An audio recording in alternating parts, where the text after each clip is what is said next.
এসএসএফের ৩৯তম প্রতিষ্ঠা বার্ষিকী উপলক্ষে আয়োজিত আজকের এই অনুষ্ঠানে আপনাদের সদয় উপস্থিতি এবং বিশেষ করে মাননীয় প্রধান উপদেষ্টাকে তার সানুগ্রহ উপস্থিতির মাধ্যমে আজকের এই অনুষ্ঠানকে অলংকৃত করার জন্য আন্তরিক ধন্যবাদ জানাচ্ছি। এসএসএফের মূল উদ্দেশ্য হল রাষ্ট্রপতি, প্রধান উপদেষ্টা বা প্রধানমন্ত্রী এবং রাষ্ট্র ঘোষিত অতি গুরুত্বপূর্ণ ব্যক্তির সার্বক্ষণিক এবং সর্বাবস্থায় নিরাপত্তা প্রদান করা।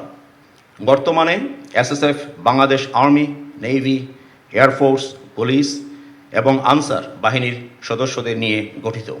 মাননীয় প্রধান উপদেষ্টা বিশেষ নিরাপত্তা বাহিনী অধ্যাদেশ 2021 মোতাবেক এসএসএফের তত্ত্বাবধান ও নেতৃত্ব প্রধান উপদেষ্টা বা প্রধানমন্ত্রীর উপর ন্যস্ত করা হয়েছে।